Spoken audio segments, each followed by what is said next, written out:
Okay, here we go. I hope everyone can see that. So welcome to our Speechie Library talk today, and thank you, Karina, for kindly inviting us to perform this talk. So Speechie Library Talks, they're an initiative of Speech Pathology Australia in collaboration with the Australian Library and Information Association. In our talk today, we'll be discussing the importance of developing literacy skills and ways to help build language and literacy. We'll also be looking at communication milestones, as well as read a winning book from the Speech Pathology Australia Book of the Year Awards. We'll then hand over the talk to Karina, who will walk you through the resources that Liverpool Library has to offer and open the floor to some questions and answers. So a little bit about us, who we are and what we do. So Phoebe and I, we are certified practicing speech pathologists, and we work for Next Sense, also previously known as the Royal Institute for Deaf and Blind Children. We work with individuals who have hearing loss, vision loss, and multiple disabilities. And we absolutely love working with our families. A little bit about me. So this is a picture of our Liverpool site. I am currently based at our Strathfield site, but a few moons ago, I did work at our Next Sense Liverpool site. So I've been a speech pathologist now for more than 10 years, specializing in sensory disabilities. And I love this field. It's so rewarding as we get to see the children develop into such confident young individuals over the years. They develop such strong self-advocacy skills in our sessions, and they learn to communicate so confidently with others. I'll hand over now to Phoebe, who's going to tell you a bit more about herself. Yeah, hi guys. So I'm Phoebe. I am at Liverpool today at that beautiful centre that you can see in the photo. I also work one day at Warrington. Something that I love about being a speech pathologist is just that really close partnership we have with families. You know, I get to give parents the tools to develop their children's skills, and then I get to learn from the parents' knowledge and just their love and their dedication for their children, and that's a special thing. Yeah, thanks, Sarah. I'll hand back to you. Thank you, Phoebe. So a little bit about what a speech pathologist is. We work to support children and adults with literacy, language, speech, voice, swallowing, and fluency difficulties.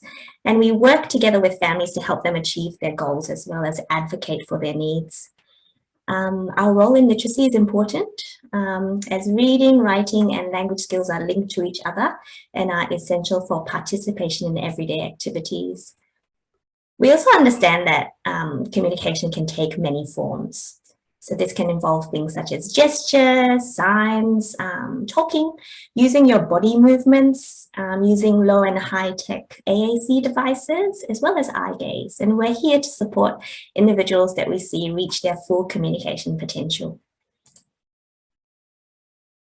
So how do we help? We play a vital role in developing children's sound awareness and language skills.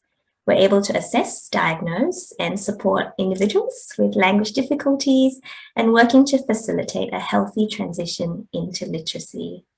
So why is literacy so important? There are strong links between good listening, understanding, and speaking skills and the successful acquisition of literacy. There's also research that shows that language difficulties in preschool may predispose a child to ongoing reading difficulties throughout childhood and adolescence. So learning to read is it's a complex skill. It involves coordination of the areas of language processing as well as visual processing. And we need to have a marriage between language comprehension, which is understanding, as well as word recognition in order to achieve skilled reading. So it is so important for us to start to foster this love of reading at a young age, to encourage that snowball effect of developing children's thirst for learning and for acquiring new knowledge. So reading and writing are essential for participation in everyday life activities, and strong literacy skills are linked to academic achievement at school, higher qualifications after school, long-term quality of life as well. And reading books with your child now can help set them up for success in mastering literacy. So we need to do it now while they're young. Think about when you leave your home, you're surrounded by print. You know, there's signs up everywhere. At the moment now, you'll notice lots of COVID notices, or even things such as symbols like Big W, opening and closing times. So we're here today to help grow the population of bookworms in our society.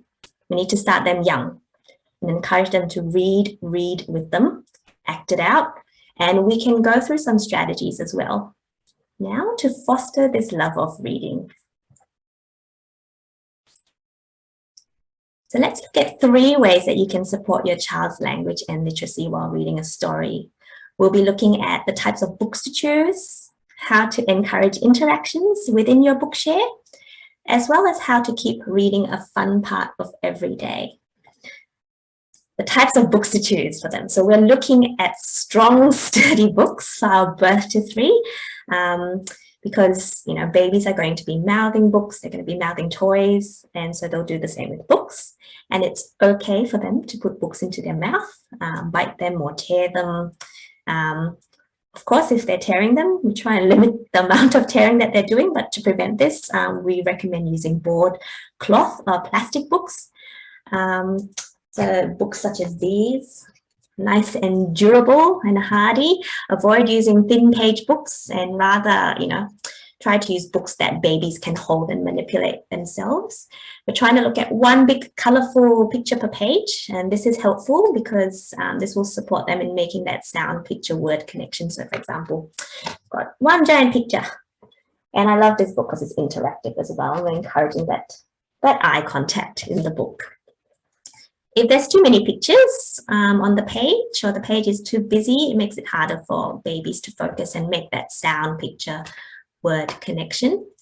Interactive books can also be good. So as the name suggests, interactive books support interaction, which facilitates language learning.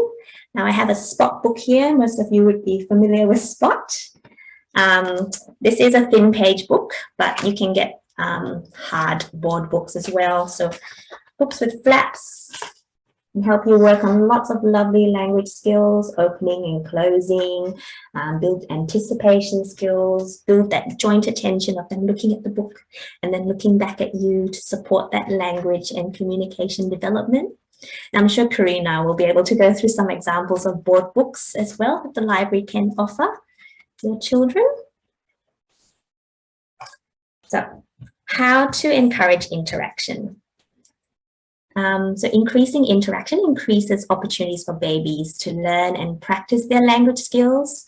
So try to sit, if possible, at eye level and to face your baby. This will create opportunities for eye contact as well as joint attention. And these are the foundation skills for language learning. This will be a hard one, so handing control over to baby and following their lead. You'll get a lot of babies, and I have a lot of babies in my sessions. They'll pick up the book, they'll turn it upside down, they'll open it to a random page, or they just want to keep looking, or they want to flip through the entire book, and that's okay because, you know, they're curious, they're learning. Follow their lead, and if you notice that they're starting to pause at a certain page, or you know that they're curious about a certain page, that's when you can use that opportunity. So see that it's a bit of a scary page, so I might go back to another page, but you know, you can use that opportunity to build language skills with them and talk about it. So say if they stop on this page, you can go, oh, it's a girl. It looks like mummy a little bit. Can you see mummy in this book? Using lots of repetition and highlighting the word that you want them to learn will also help them learn language. Okay. Now, you can support your baby with learning new words by, as we mentioned before, pointing to the picture your baby is looking at and saying the word. The important thing is to give your baby time to respond. So your baby might respond by babbling. So they might go, mama, or dada, or smile, or they might respond by, you know, tapping, pointing, or touching. All of these are signs of communication. An important thing to remember is to avoid testing your baby by asking questions. This is very tempting because you want to test and see, what they're understanding, but this sort of inhibits their learning a little bit. So we encourage you to provide them with the words and provide them with the information, and children will learn words faster this way when we provide them with a language model rather than using questioning. And if you do want to use questioning, you can use the hand rule of, say, four instances of language modeling to one question. So we're not shutting down that communication by asking so many questions. Now we're going to our 3 to 5 year olds. So we had one child within this age range. So the type of books to choose, choose picture books with a short story or books with a couple of sentences per page rather than your labeling books. So we're providing a step up now. So choosing books with sentences will provide them with a bit more information on how to structure the sentences that they're using as well. So books that include words that your child hears regularly in conversations and less common words can also be used. So here we're talking about building their vocabulary development. So for example, here it says the word astronaut. So how often in conversation do we use the word astronaut or asteroids? It's through books that they can learn a larger variety of words and vocabulary. So a thing that they haven't mentioned here is for your 3 to 5 year olds, they also like, I guess, books that have repetitive phrases to them. So I've got a lovely book here called Goodness Gracious, and it's got lovely information on different types of vocabulary that you wouldn't necessarily use every day. So it's goodness gracious, look at my face, it's scary, starey, bold, or hairy. How often would we say that? And also books such as, Where's the Green Sheep can also still be used for your 3-year-olds, where it's got that repetitive phrase in there. Oh, where is the green sheep? As children are starting to use, longer sentences. Now, how to encourage interactions. The important thing about your 3 to 5 year olds, then you may not want to hear this, but it's so important to read books over and over again, even though it can feel repetitive, because it is through rereading books that children start to work out which sounds go with which words. Many children at this age, they learn the words in a book, and they'll often point to the text as they read as well, the words on the page. This helps children crack the code between sounds that they're saying and the words that they're reading. Talk about the pictures. You can also relate this back to your child's life and everyday events. So for example, with the green sheep, you can say, oh, here's the sun sheep. Isn't it sunny today? I wonder if we could sit out in the sun later, just like this sheep. So bringing it back to them and talking about their experiences will help them relate to the story. Point to words as you read them, and you can also start talking about sounds in the words. So for example, with the green sheep, you could say sheep. Sheep starts with the sound sh. Listen, can you hear the sound sh in the word sheep? So we're building those phonological awareness skills. Now for your 5 to 8 year olds, the child is starting to read, and the books that you choose can support your child's reading development. So you'd start with books that are short and simple. So they use short and simple sentences. For example, the Gruffalo is a good one. It's got some lovely short and simple sentences in there. It is around this age that reading development is most rapid. So when we get to by about 8 years of age, you'll see a shift to words and sentences being the focus of the page rather than pictures. So you can see with the Gruffalo, they're still taking up quite a bit of the book, the pictures. But then if we're moving on to, say, chapter books and things, when your child moves closer to 8, is a book such as this. This is an adventure, choose your adventure book, and you can see it's got mainly words in it. It's still got a main picture in there, but you're starting to see a whole more text in there. A nice transition for this age range as well, if your child is starting to learn how to read, is to use decodable books. So books that include, I guess, the phonics that they're learning at school. And this will help build their confidence in learning how to read more independently too. How do we encourage interactions with our 5 to 8-year-olds? So discuss new and uncommon words. So the example that they've used here is tremendous. And Phoebe and I will demonstrate this in the book share that we're going to be reading later. But you can, discuss it with them. So I wonder what tremendous means. Let's reread the sentence to help us work it out.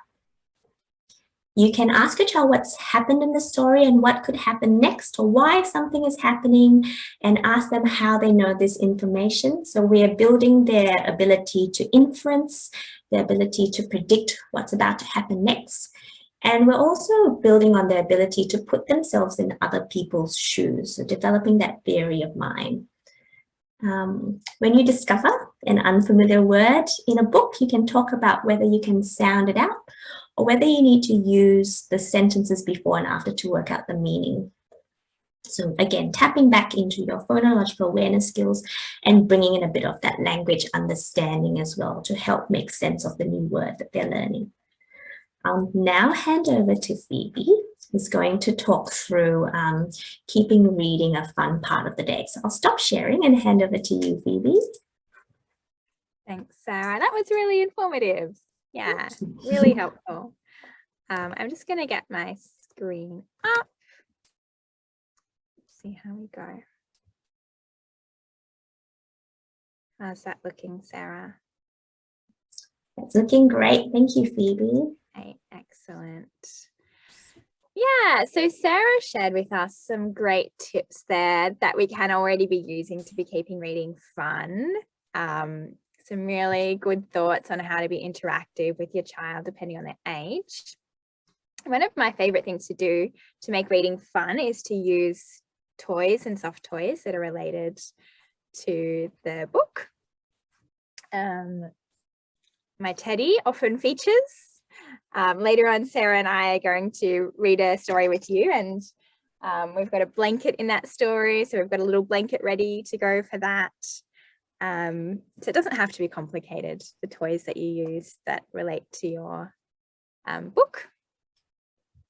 Yeah, it also helps if you want reading to be a regular part of your day, which is what, will help your child to develop best, to try and do it at a similar time every day. Some of my families like to read just before bed, but you can find out what works for you.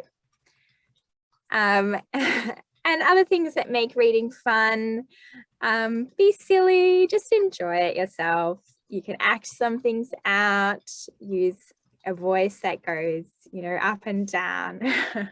Sarah and I will try our best to demonstrate in the book share. And, like Sarah said, it's okay if your child, especially as they're younger, if they can only pay attention to the book for a minute or two. We might be aiming for 10 or 15 minutes, but we don't want to put pressure on them. So if they flick through the book and they're done, then that's okay.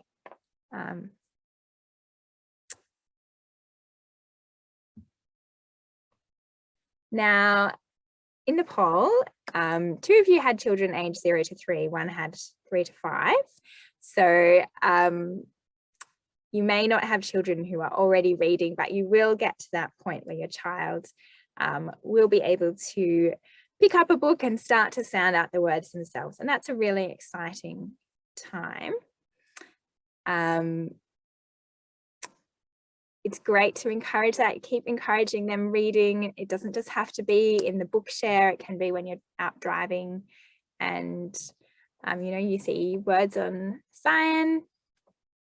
But I would really encourage you to keep reading aloud to your child, because they will learn different different things from when you're reading aloud to them to when they're reading to themselves. And when you're reading aloud, you want to be reading books that are just above their reading level so that your child can still be learning that rich vocabulary and things.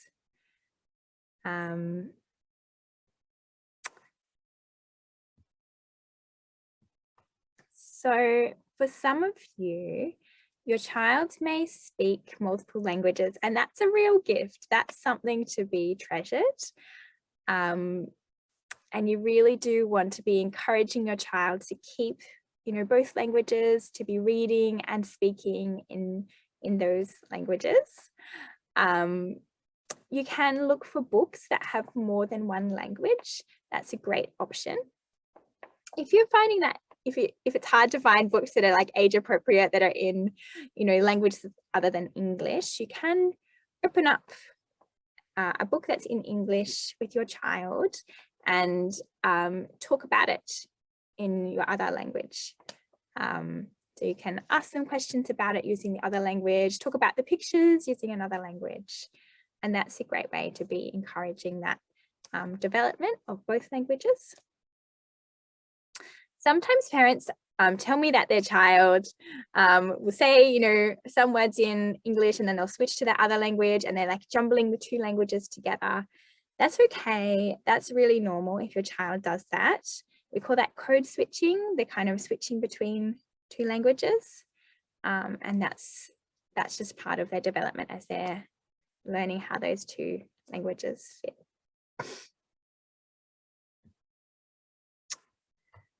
So Sarah talked us through interaction skills for different ages. And I just want to explain to you some skills that you might expect at different ages. So at the 3 to 5 year age bracket, some important language and literacy milestones for your child would be using 3-word sentences. So we'd be looking for that by about 3 years of age.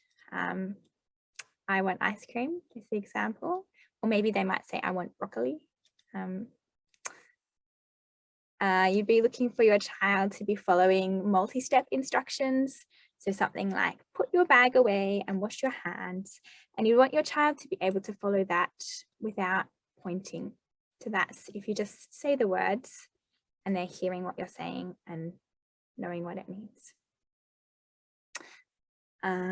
In that 3 to 5 year age bracket, you'd want your child to be looking you in the eyes most of the time when you're talking, and to be starting to understand that words in books have meaning.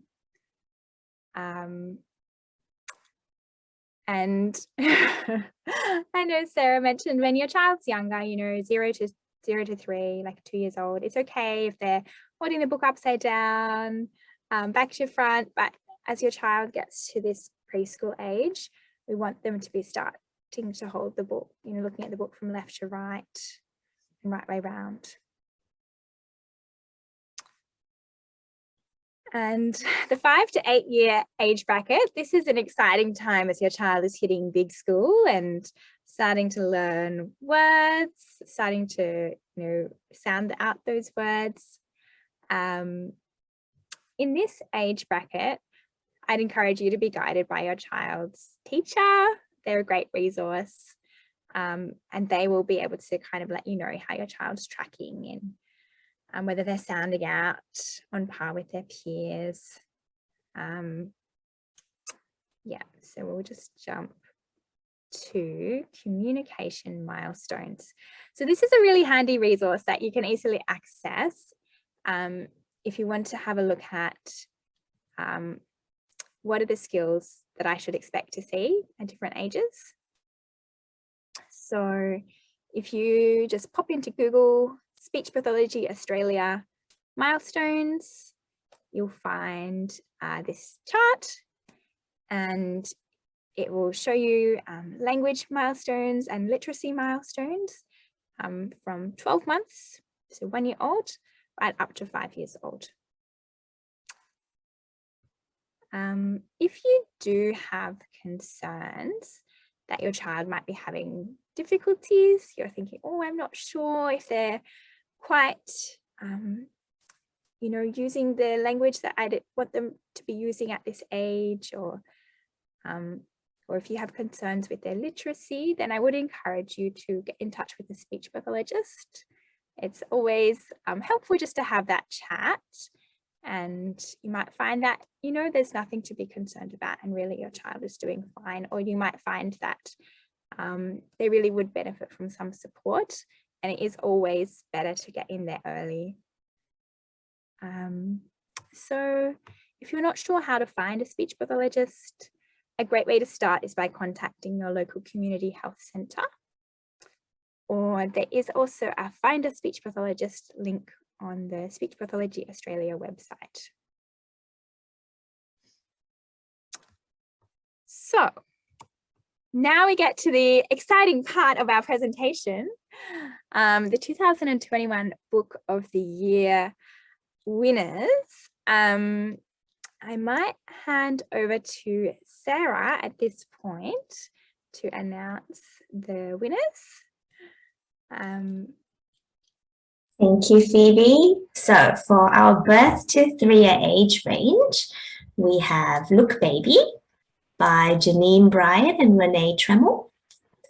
For our 3 to 5-year-old age range, which we'll be reading today, is Boo Loves Books by Kay Bailey and Tracy Grimwood. And for our 5 to 8-year-olds, the winner is The Thing That Goes Ping. And I believe that Karina has these books in Liverpool City Library. So if you're ever interested in borrowing any of these books, they're available to you at the library.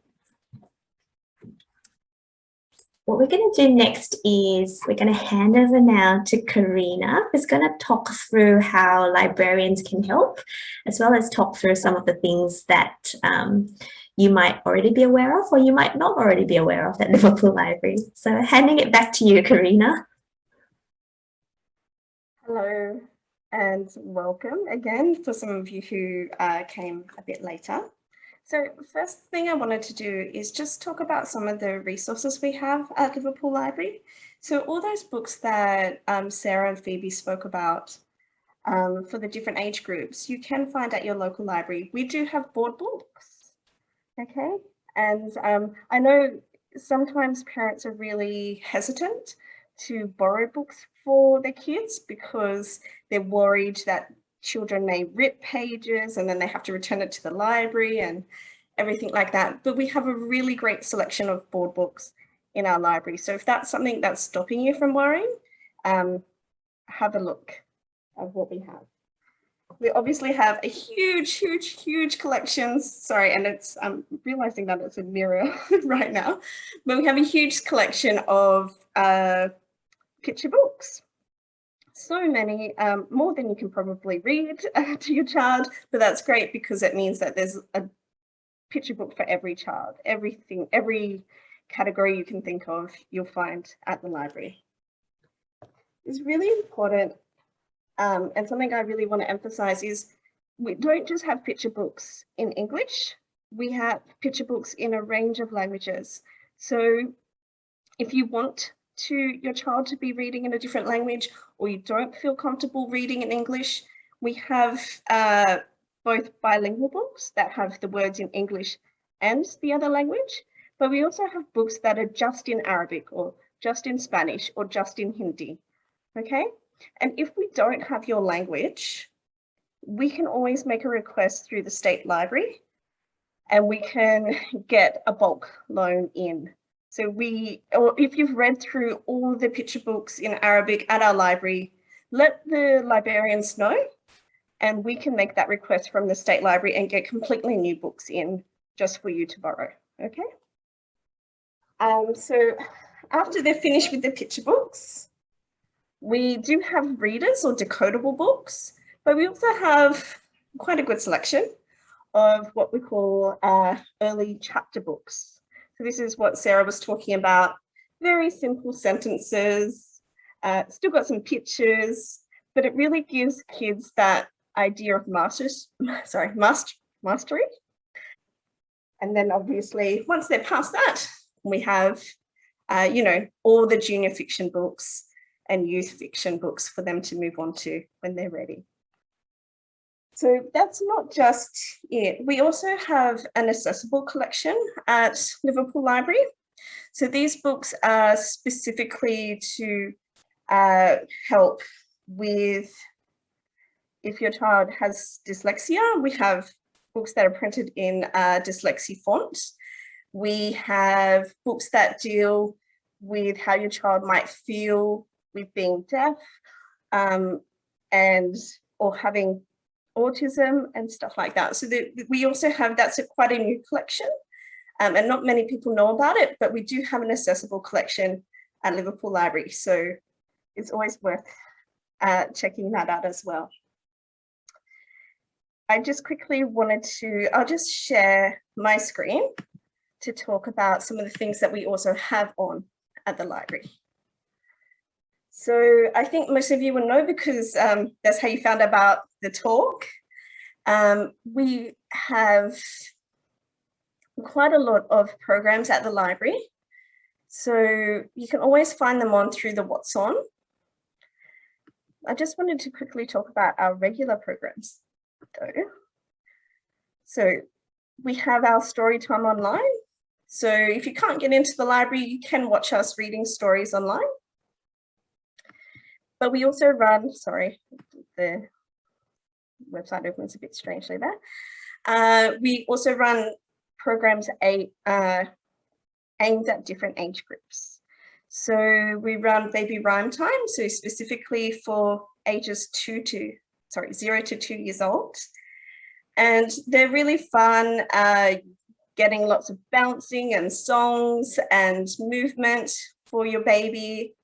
We read stories in the session, and you can see other parents there, and it's a lovely way to meet up with other parents in the area.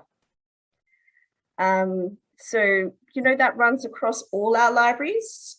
So if Liverpool CBD library is not the closest one to you, try the library that is closer to you. So we also run one for toddler time. Sorry, toddler time, and again, a story time for the older age groups. Okay, so that's our programs. Quickly, I also wanted to talk about the fact that we have some things that you can access online.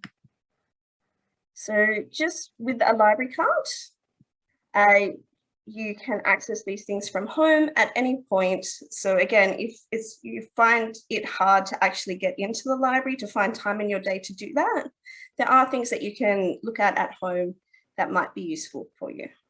So we have Read and Listen. Read and Listen, we have BorrowBox, but that's for slightly older age groups. We also have what we call Storybox Library. So Storybox Library is a really great resource for listening to stories and watching the stories being read by professionals. So actors, authors, illustrators, you'll find it on there. There's a really good range of stories. So it's something to consider, watching it together and talking about the book and what you saw and everything like that. The other thing I quickly wanted to talk about is, as your child gets older, sometimes finding different things that they're interested in can be a bit hard. Just for the older, so there's a lot of different resources.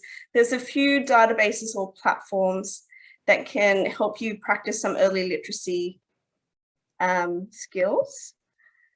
But for the older kids, and I realize that there may not be anyone here today, but we are putting this online later.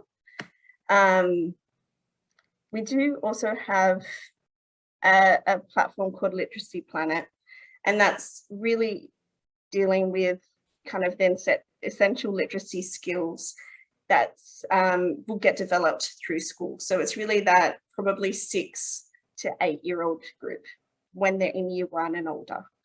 They can practice some of those skills online if that's something that appeals to them. We have one question here from Jasna. So what is the downside and what are the advantages of reading more detailed and wordy books to children within that birth to 3-year-old age range? So there's never a downside to reading books. If that's, if you've got more wordy books and that's what you've got, that is fine to be read to the younger age range. The only thing to make note of is, so for example, if I've got the Gruffalo here, and I would like to read this to, say, a little bubby that's about maybe 8 months of age. So the only disadvantage that I can think of is with the pictures and things, because it's quite elaborate and it's a bit busy, it just might make it more difficult for them to make that connection, that sound picture word connection that, if we're talking about the fox, for example, here,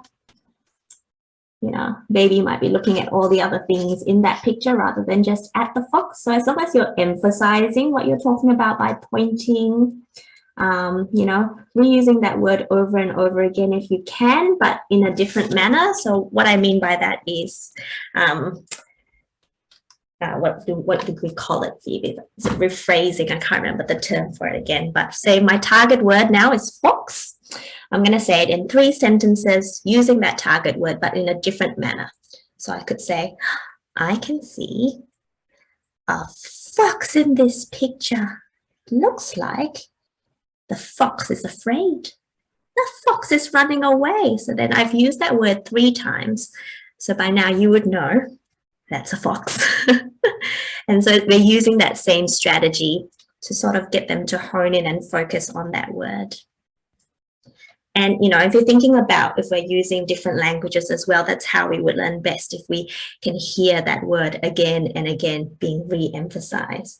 For example, if say I'm using the word in Malay and we're focusing on the word gigi. We don't know what gigi is yet. Well, some of you might.